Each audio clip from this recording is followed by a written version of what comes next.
लोकसभा चुनाव में शानदार सफलता हासिल करने के बाद कांग्रेस अब अपना घर दुरुस्त करने में जुट गई है। पार्टी में उन नेताओं के खिलाफ सख्त कार्रवाई करने पर विचार चल रहा है जिन्होंने चुनाव के दौरान भीतरघात किया। मंगलवार को हरियाणा प्रभारी दीपक बाबरिया ने हिसार में इस बाबत एक महत्वपूर्ण बैठक की, जिसमें उन्होंने सभी हारे और जीते हुए कांग्रेस प्रत्याशियों से 1-to-1 चर्चा की और उनका फीडबैक लिया। सूत्रों के मुताबिक इस दौरान कई प्रत्याशियों ने विस्तार से उनके इलाके के दिग्गज नेताओं की ओर से चुनाव में अपेक्षित सफलता नहीं मिलने की शिकायत की है। इनमें भिवानी, महेंद्रगढ़, हिसार, गुरुग्राम और करनाल की सीटें प्रमुख हैं। हिसार से जीते कांग्रेस सांसद जयप्रकाश ने कहा कि उन्हें बड़े नेताओं का साथ नहीं मिला। अगर मिलता तो जीत का अंतर इससे कहीं अधिक होता।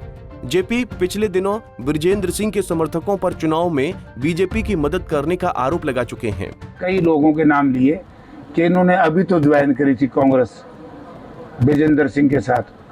देखो, बृजेंद्र सिंह जी तो बूढ़े हो गए, तो उनके बारे में तो मैं क्या कहूँ। लेकिन पहले या तो इन्होंने कांग्रेस में इन साथियों ने आना चाहिए था। कहते हम तो बृजेंद्र बीजेपी में रहेंगे, हम कांग्रेस में नहीं आएंगे। अगर कांग्रेस में आकर के और मेरे टिकट के बाद या क्या कारण फिर दोबारा बीजेपी के साथ चले गए। हिसार की तरह गुरुग्राम और भिवानी महेंद्रगढ़ सीट के भी कांग्रेस प्रत्याशियों ने दीपक बाबरिया को भीतरघात की रिपोर्ट सौंपी है। इन दोनों सीटों पर जीत हार का अंतर 1 लाख से कम रहा है। भिवानी महेंद्रगढ़ में तो कांग्रेस महज 41,000 से कुछ अधिक वोटों से हार गई। यहाँ कांग्रेस हाल ही में बीजेपी में शामिल हुई किरण चौधरी के हलके तोशाम और कांग्रेस के लोकसभा प्रत्याशी राव दान सिंह के हलके महेंद्रगढ़ में बीजेपी से पिछड़ गई थी। इसी प्रकार गुरुग्राम में राव इंद्रजीत सिंह को कांग्रेस कैंडिडेट राज बब्बर ने जबरदस्त टक्कर दी थी। राव इंद्रजीत खुद इसे बड़ी मुश्किल जीत बता चुके हैं। ऐसे में कहा जा रहा है कि स्थानीय अहिरवाल नेताओं ने अगर पूरा साथ दिया होता तो कांग्रेस ये सीट निकाल सकती थी। बता दें कि गुरुग्राम में पूर्व कैबिनेट मंत्री अजय यादव चुनाव लड़ने की तैयारी कर रहे थे, लेकिन बताया जाता है कि हुड्डा के कारण उन्हें टिकट नहीं मिल सका। कुमारी शैलजा बब्बर को बाहरी उम्मीदवार यहां कांग्रेस की हार का ठीकरा हुड्डा खेमे पर फोड़ चुकी हैं। दिग्गजों के खिलाफ क्या एक्शन लेगा हाईकमान? मंगलवार को ही बैठक में प्रदेश प्रभारी दीपक बाबरिया ने सभी लोकसभा प्रत्याशियों से फीडबैक ले लिया है। अब वो इसकी एक रिपोर्ट तैयार कर हाईकमान को सौंपेंगे, जिसके बाद चुनाव में भीतरघात करने वालों पर एक्शन की रूपरेखा तैयार होगी।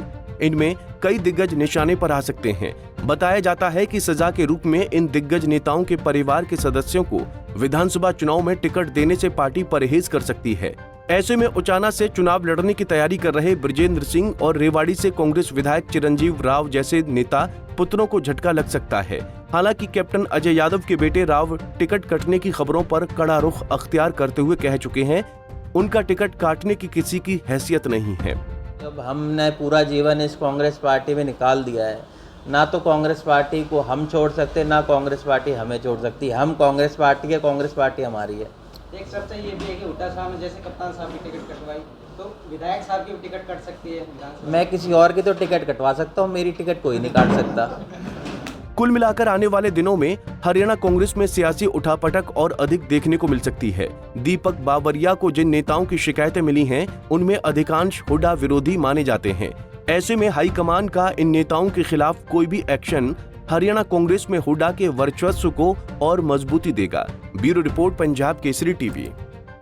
हमसे जुड़े रहने के लिए हमारे YouTube चैनल को सब्सक्राइब करें और नई वीडियो की नोटिफिकेशन के लिए बेल आइकॉन को दबाएं। अगर आप ये वीडियो Facebook पर देख रहे हैं तो लाइक जरूर करें और ज्यादा से ज्यादा शेयर करें। धन्यवाद।